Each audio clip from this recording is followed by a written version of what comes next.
You're listening to the Or Hughes Podcast with Joe and Eric Hughes. And now, here's the Hughes brothers.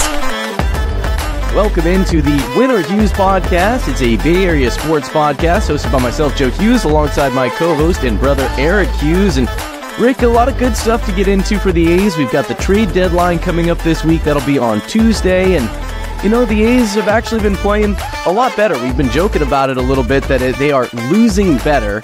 They are 5-5 over their last 10 games, entering the game on Sunday against the Rockies. And some positive things. Zach Geloff has looked very good in his first couple weeks as a big leaguer. Jordan Diaz looks like he's really coming around as a guy that can hit. And, you know, we're going to talk about some of these things about what's going to happen for the A's after the trade deadline. Who do you want to see playing more often? Where do you want to see them playing? And we're also going to talk about some of the veterans who may be playing their final games for the A's over the last few days. Let's start with the good. Let's start with Zach Geloff, who's been a guy that was one of the A's top prospects. We've been really high on him for a little while, and we've gotten a chance to see him play.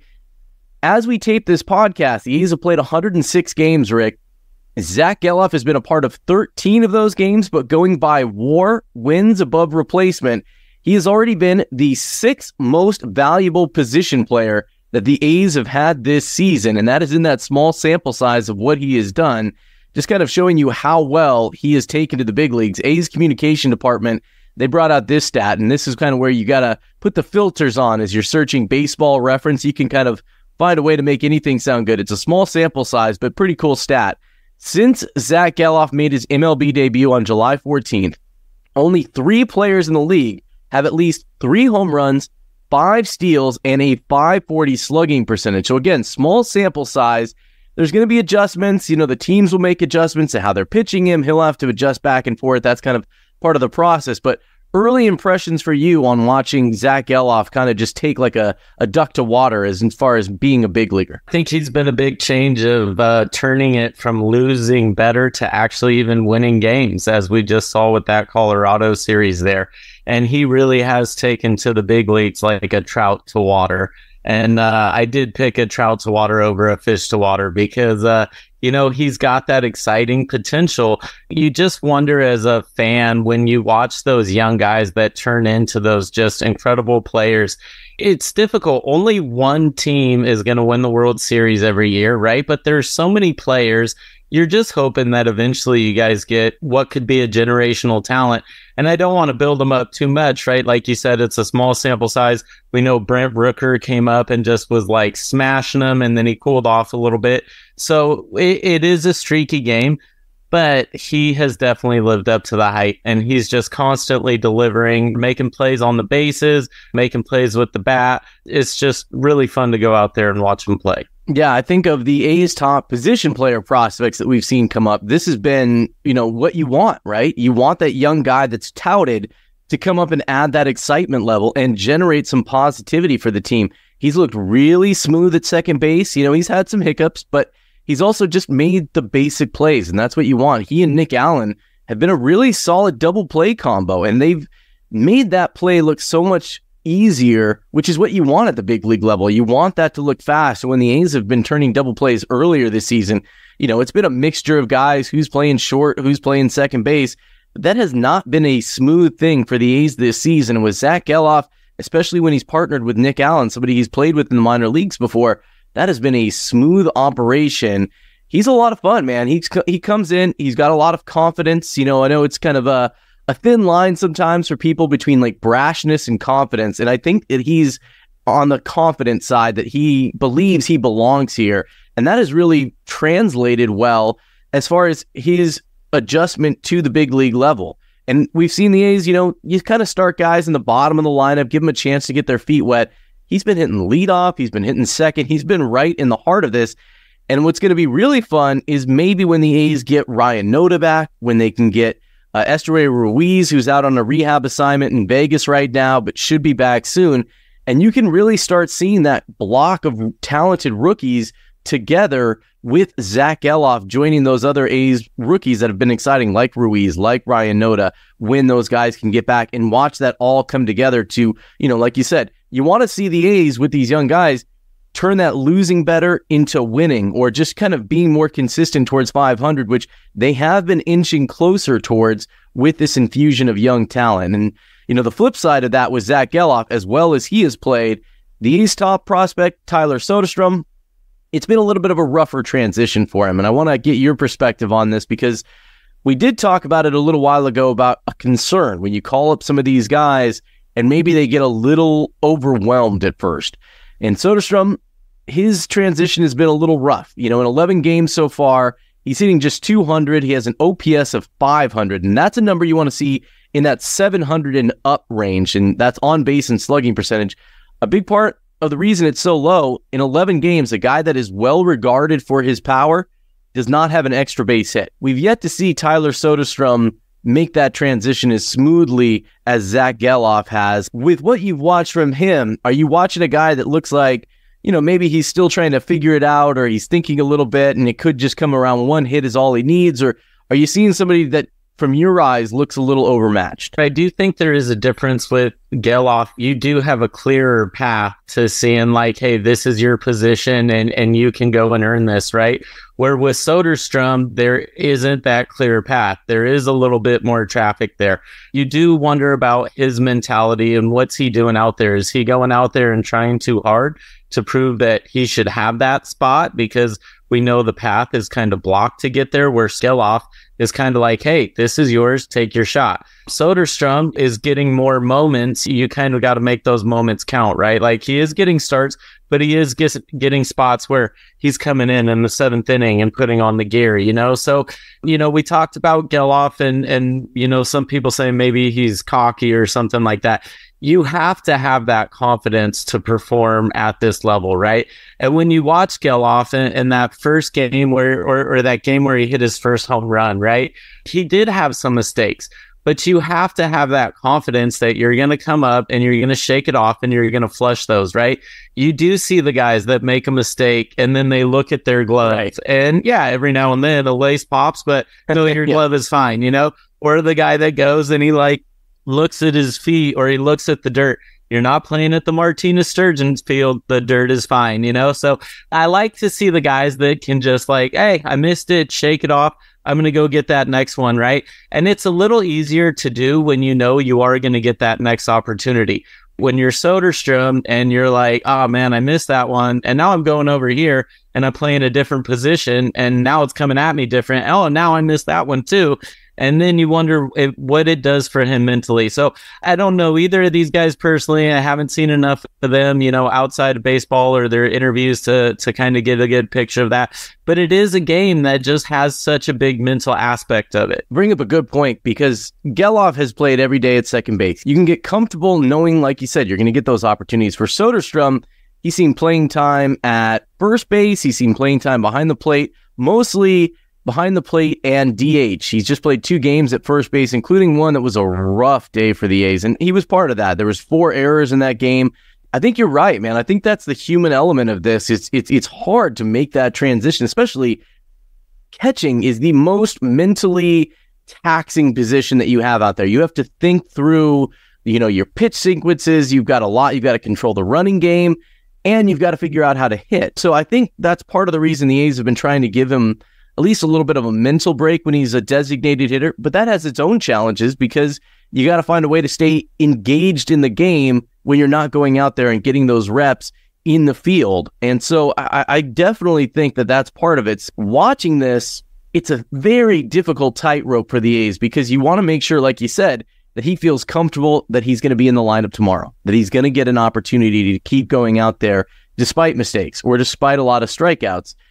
But you also don't want him to lose that confidence. You don't want him to feel overwhelmed and overmatched. And if he does wind up being one of these guys, like a Matt Chapman was, even a Matt Olson, that came up, was sent back down to work on some things, that he has a clear understanding of what he's going to be working on and what adjustments he needs to make when he goes back or if he goes back. I do wonder how long you want to let him keep running out there before you try to say, okay, you know what? Forget everything else. You're going to be our first baseman until Ryan Noda gets back. You're going to be our DH every day and get your at-bats that way. Or if you send him back down with an idea like, hey, we want you to start working on, maybe more of this kind of swing, or we want you to be more selective on these kind of pitches, because right now, maybe the alarming part is the strikeouts. He's striking out a lot for a guy that's only played a few amount of games. And I think that that's going to be one of the key numbers that the A's are watching for, one of those metrics that they want to keep an eye on to see if this guy is maybe getting a little overwhelmed right now, or if he just needs to keep going out there and suddenly those hard hit singles are going to turn into hard hit doubles. Well, the A's have shown they'll get a little quick trigger to move you around if you're a prospect that has a lot of strikeouts. There is a mental part to this game. There is a consistency, and it does seem like some of that is coming into play with him, right? Just not having that consistency of positions, not seeing like the clear path forward, knowing that Noda is young, Langoliers is young. So it's not like, oh, okay, these are veterans and we see you here next year. Mm-hmm. You do wonder about those kind of aspects. There is such a mental aspect. Carol Dweck is this author who wrote this book called Mindset. Essentially, you can look at things two ways, right? And if you get sent down to the minor leagues, this mindset thing would be like, okay, I'm not ready yet. And it's a big like emphasis on yet. And like, okay, I got to go work on my strikeouts. I got to go work on this. But that could be it, right? Like some kind of change that comes later on.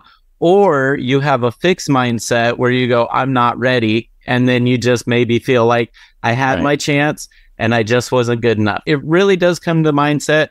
I wonder what it does for him to see Geloff doing so well, you know, and knowing they do have a close relationship. It is a streaky game. It is a mental game. Hopefully they can lean on each other. Hopefully they can push on each other, and that he can be a productive member of this team. Something we saw with a veteran, a little bit of a veteran. He's still a young player, and Brent Rooker, as you mentioned earlier, the way that he kind of leapt onto the scene, he was leading baseball in OPS early on this year through the first month and a half, and then really struggled. And we saw kind of a human element come out when he was voted into the All-Star game. And he talked about, you know, he didn't label it imposter syndrome, but he did start talking about having that belief that you belong, that you're actually here and not, it's not just going to go away, and that you can believe in that. And we were talking about maybe how that belief would help him transition after the All-Star break. And we've seen a lot better Brent Rooker since that game. Like coming into this week in the last, 3 games, he's 5 for 10. He's hitting home runs again, including a big blast on Saturday. And he's looking like a guy who believes he belongs, and he's being productive and looks confident again when he's up there, like he has a plan. I think that that's part of that human element that, Tyler Soderstrom's going to have to figure that out. And as long as you're seeing kind of that kind of positive momentum, I think there's an area for Tyler Soderstrom to start feeling like, yeah, I can feel comfortable with this. And I think it does help a little bit, probably more than hurts, to see somebody like Zach Geloff succeed, because they do have that close relationship. So they can have that communication. They might know, hey, you know what? He needs to be left alone right now. Or he needs a guy with a hand over his shoulder. He needs somebody that can be like, hey, I know who you are. I've seen what you can do. You're doing that. And so I think that does help. You're not there by yourself in this clubhouse full of veterans trying to feel like, do I belong here? There is a buddy there. There's somebody you can talk to that understands your specific job problems and not just kind of generally trying to take from their own experience. The other big news for the A's, the trade deadline coming up. And we talked a lot about this last week. The A's have made one move so far, a little surprising. It's been Shintaro Fujinami. There are a lot of teams. I count right now about 18 teams that are probably buyers or consider themselves buyers, because those are teams that are all within at least a handful of games of a wild card spot or a playoff spot. Some surprising teams like the Angels playing better. They made a move to try to get into the wild card spot, but there's context for that. They want to try to keep Shohei Ohtani long-term, and they're trying to make that push to make that happen. So we've got about 18 teams. The A's do not have a big trade chip. There's no Max Scherzer that the A's are going to offer this year. So I want to go through some of the names that are out there. I think the most likely, in my opinion, to still be moved, Trevor May and Tony Kemp. And that's because they're both playing very well right now after those early season struggles, but also free agents after this season. So the A's don't have club control over either one of those players. And I think there's a little bit more urgency to try and get some return back, especially for Trevor May, because that also gives the A's some salary relief for the A's. Anybody that's making over $1 million is somebody that they'd like to see moved if they're not competitive. And then I want to get into some of these other guys that there's less urgency for. These are some solid veteran guys, and I want to see, who do you think is most likely to be moved? You've got Paul Blackburn, Seth Brown, Ramon Laureano, and a couple of relievers, and Sam Moll and Austin Pruitt, because, teams are always looking for a way to strengthen their bullpens. Of those guys, would you be surprised to see the A's move on from Blackburn, Seth Brown, Ramon Laureano, guys that the A's still have some club control over and obviously have established themselves as veteran big leaguers? In the case of Paul Blackburn, he's been an all-star, and Ramon Laureano, when he's been healthy, which has been harder to come by as of late, we've seen him be that kind of five-tool player that can really drive a lineup. And, maybe that's a wild card team for a team looking to get into the wild card, is you've got a player that can be a real difference maker when he's on. So if the A's moved any of those players, would it surprise you at all? Or do you view it maybe that these are guys that have helped the A's in the past, but right now the A's are making that transition and these guys probably aren't part of that long-term rebuild? Yeah, I don't think I would be too surprised if any of them were moved. I know last week we kind of talked about some of those guys. We didn't talk about Ramon Laureano. Last week with Seth Brown, though, we were talking about, maybe him getting traded. But then I also asked, do you see him as in their plans for that future, knowing that you do have control? I think my question more is, if you're the A's, are you trying to sell him or trade him, or are other teams trying to buy him because they want him? So what do you see Seth Brown as something you're trying to move or something other teams are trying to acquire? I think there's less urgency from the A's to move those guys. They're all cheap. They have club control. And I think the other aspect of this, and it ties into a little bit with what we talked about with Tyler Soderstrom and Zach Geloff, the A's do see value in having veterans around when they've got a young team. And we saw that even last year as they prioritized keeping a guy like Stephen Vogt. They really valued having his veteran presence in the locker room. Jed Lowry was another guy like that the A's valued having around for that role. And they were hoping that, Trevor May was going to be one of those guys. They wanted to have Paul Blackburn around earlier this season to help some of those young A's pitchers out. So if you're the A's, I do think that they see Seth Brown as if we get an offer, or maybe like we talked about last week, if, somebody wants to take Seth Brown as part of a package deal and we get a stronger prospect in return, I think they'd listen, but I don't think that they're actively out there trying to make a move. And I think if they were going to try to actively move somebody, it would be somebody like Trevor May, because he does have that higher salary and is a free agent after this year. He's also pitching well. So I'd like to think that overall there is some value to that. So where do you weigh some of that for those guys? You've been on teams before as a young guy, and you've, had those guys that were established on those teams before. Is it helpful for you when you're trying to figure things out to have some of those people around, because it means that there's less that's being relied on for you? To me personally, it depends on where the team is, right? Down. Way down. Kind of where you are is you are building for the future. You want to get these younger guys in there, but you want those veterans there that know the culture, right? And can still establish the culture and the routine, right? Because a lot of people talk about Jamarcus Russell and what happened with him. And then you go, imagine if you were a teenager and you got that much money. You get this house and all this other stuff, right? Are you going to say you're going to keep your life all the way in control? It's easy to say that because you don't have that. I've heard people talking about people that play hockey and they come through playing juniors together and they're 28, 30-year-old men, and you would think they're 15, You do want people that know the culture of being a pro, being a professional, going through the grind, and not hey, we're in New York, time to go live it up. You want the guys that can teach you how to do that and still go out there and produce and get through the grind as well. Hey, keep your head down, stay in your hotel room and go play. That's not going to be any fun either, right? You're a human being. You got to live your life, but knowing where the limits are. I know what kind of trouble I got in as a kid, in college age, and I wasn't making MLB. Well, I'll tell you what, to your point, and to your point, I was just remembering that there was a time when now A's manager Mark Kotsay was one of those veterans, along with Jason Kendall, when they were on that team. And they had a rowdy, rambunctious group of youngsters like Nick Swisher and Joe Blanton, where, kings of the Walnut Creek party scene, where it was common to see them out there. I ran into them a couple times drinking at bars and things like that.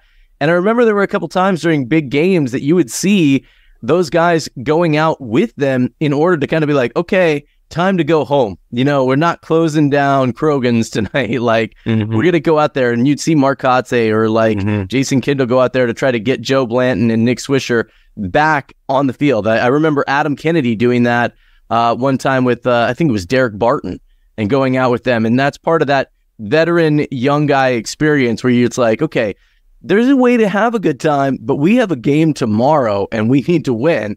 I used to work with, FP Santangelo, and he was telling me stories about those early 2000s teams, about the things that they would do going out, but they were so talented that they could go out, have those crazy nights, and then still come back and, beat the Angels 11-9 the next day or something like that, because they had that much talent. But obviously this A's team, not yet at that level of talent. They're hoping to get there, but that's, I think, part of the transition that you want to see, like you mentioned, for some of those veterans, where they can really help you learn what it's like to be a big leap and find that, that work-life balance that we all try to find in our lives. There is some value to that, but does it become a redundancy sometimes with some of these guys? Do you think, with maybe like, hey, Tony Kemp, we really value him. He's going to be a free agent after this year. So is it more valuable to have Tony Kemp or Seth Brown, two guys that are well-respected and established veterans, stay? Or does it become like, you know what, we have Seth Brown so we can move Tony Kemp. We have Tony Kemp so we can move Seth Brown. Like, do they become more expendable because you have some redundancy, or does that work the other way around where you want to keep them around so that you have more voices in that clubhouse setting that culture? Personally, as a fan, I feel like the redundancies aren't necessarily Tony Kemp. I think there's other veterans. You want your soapbox to this Miss Diaz and Jace Peterson? I like them as human beings. Those are where I think the redundancies are. Even Nick Allen over at shortstop, when you watch him and you look at his defense, like, that's a nice glove there. And then you look at his batting average, and it's not very good. But when he's coming up, he's putting the bat on the ball. He's just hitting it to where somebody is. The other thing he's been doing is he's been getting sacrificed bunts down, which has been a big problem for the A's, but they sacrifice a lot on this team, and that's something he's been very good at in helping those out. So you're right, the batting average is low, but he's or at least the A's, they like his glove. They know that has value, but they'd like to see him put down those bunts and move a guy over rather than give himself up, and that helps the team a little bit more. I'm saying I don't want his at-bats to be taken away. I mean, when you look at the numbers, they speak for themselves. So at some point you go, okay, this just isn't good enough. But how do you fix that? When you're just hitting the ball, you're making contact. It's not like you're getting blown away by these pitches. It's not like you're not reading it and you're like, oh man, that just went off the end of the bat. You're making good contact, but it's going right to the right fielder. He has not even had to make a step. Like, it is directly right there. So, like, do you have to do something to pull it more? Do you have to make an adjustment to find the gap? But, like, you're putting the bat on the ball, but it's not going in play. That's part of the reason I want to see Nick Allen out there. And one of the adjustments for Nick Allen has been his plate discipline. The pitches that he's swinging at are pitches he can try and hit and handle. And he's also letting those other pitches go by, because I think that's something that you want to watch is this guy swinging at pitches that he has no chance of making contact with, let alone doing anything with if he did make contact. And we've seen Nick Allen be a little bit more discerning as of late, which is optimism for more production down the line. Now, his bat was always the question. Coming up, his defense has been major league ready for years.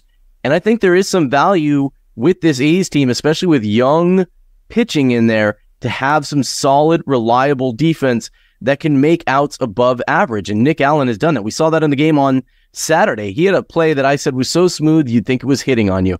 And he made it look so easy, but it was a really tough play. And we talked earlier about the double play combination of Nick Allen and Zach Geloff. Is he going to be the A's long-term guy at shortstop? Well, he's going to get a chance, I think, to show that he can take that mantle. And that's what the A's want, is like, hey, if we give you an opportunity, take it.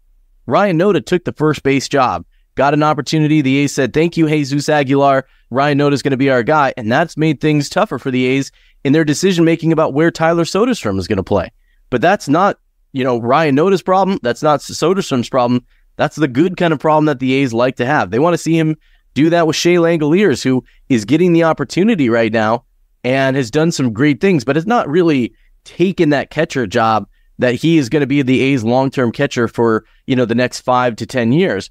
So I think that that's what I look around as I say, who's taking that job? And the A's do have, some prospects coming up that play shortstop that, maybe they're holding that onto. They haven't solidified second base all the way yet. Zach Geloff is trying to do that right now. They haven't solidified shortstop yet. Definitely haven't solidified third base yet. The left side of that infield is wide open for jobs for people to take those gigs. The outfield, got Estuary Ruiz in center field. You've got veterans around him. Brent Rooker, not a great defender. Maybe he's a long-term DH kind of option. You got Ramon Laureano. You've got Seth Brown, guys that are probably not long-term rebuilds, waiting for guys like Lawrence Butler to come up. So where are those opportunities and who's going to take those roles? Is Nick Allen going to be a guy that becomes eventually kind of a utility guy? Maybe, because he does have a skill set that can keep you in the big league in that he's a great defender, which is something that you're going to want regularly, maybe a late game replacement or a guy that plays in those day games after night games. And he can also get the sack bunt down and play that situational baseball that can really have value to a winning team long term. You don't have to sell me on Nick Allen. I think he'd be a great utility man, right? Especially like when you need to bring somebody in to play some defense late in a game because it's there on the line, and maybe the lineup card is fortunate enough that you're like, oh, he's not going to get in that bat. We really just need him to go in there and do that. I would take his glove over Diaz's glove. I would take Tony Kemp's versatility over Diaz's versatility, right? And to be honest, like Aledmys Diaz hasn't shown anything with the bat that makes me go, oh, he is so much better than Nick Allen. I just feel like he's taking at-bats away from Nick Allen, who could use those at-bats to work on taking those balls that he's able to drive and making those adjustments so it goes into the gap or that it pulls down to the line and it's not going right to those corner outfielders. Yeah, in theory, some of this opens up after the deadline. Like if the A's are able to move some of the veterans that they have on this team, whether it is an Aledmys Diaz or a Jace Peterson, Ramon Laureano, Seth Brown, Tony Kemp, if those guys are moved, it does open up more opportunities in the lineup, which, Mark Kotsay has tried to keep flexible in how he's going to get guys in there. But the first thing I do when I check on A's lineup right now is I glance at who are the young, talented guys that are in there today. Who am I watching for? Is Zach Geloff in there? Is Tyler Soderstrom in there? Is Jordan Diaz in there? Is Nick Allen going to play? How are they going to play those guys? Who's pitching? Is it going to be Luis Medina? Mason Miller throwing a bullpen session. Hopefully he's back soon. So that's what I first look for. And after the deadline, if the A's do free up that opportunity, I want to see Nick Allen and Jordan Diaz in there, if not every day, every other day. I want to see them getting that opportunity ahead of those guys because I'm tired of watching the A's be this bad without seeing them move forward and make that progress. You talked about that fixed mindset about being good enough yet. I don't see Aledmys Diaz or Peterson being good enough when the A's are going to be good enough yet. And maybe Nick Allen will. I'm more excited to watch the struggles of a Nick Allen or a JJ Bleday, a guy who's made an adjustment with his hands and is working through learning what it takes to be that kind of consistent major league player. I'm more excited to watch that process than to watch a veteran who the A's paid a little bit of money to mentor these young guys while those young guys aren't playing. We talk about the 2014 team a lot, and I think a lot of A's fans do, right? Because usually with a lot of tears in our eyes. You think back, and the core of that started from a really young 2012 team, right? Really young 2012 team that really surpassed expectations and went on to, make the playoffs and have a really tough battle against the Tigers where they ran into some guy named Justin Verlander. I don't know what happened to him in his career. When you have a young team, and we focus on that 2014 team, right? But like that 2012 team, if they had gotten through that game 5 against the Tigers, who knows? But we don't really talk about that team because it was so full of rookies and young guys, but they really went on a tear, right? And in some ways, you got to give them the keys. And so we've known this is going to be a season where we're not challenging for anything and we're keeping an eye on the future.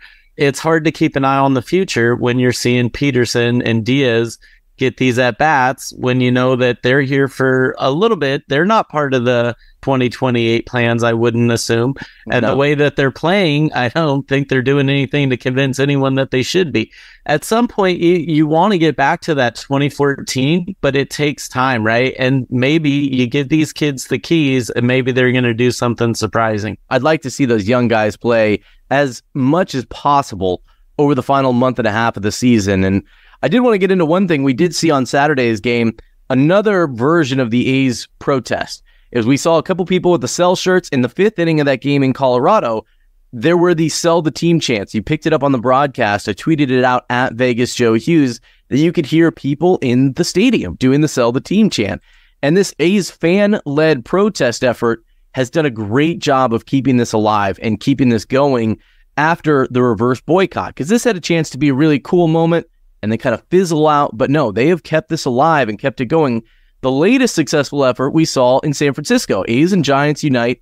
We saw the fifth inning chants again. The sell the team was loud. You could hear it on the TV and radio broadcast on both the A's and Giants. And something new, the broadcasters actually mentioned it. Dwayne Kuiper mentioned it. John Miller mentioned it. And on A's radio, we heard Ken Korak mention it. On the A's TV, Johnny D and Dallas stayed silent. They let the moment speak for itself. You could really hear that coming across. They didn't say anything. I think it was Cody Thomas was up for the A's.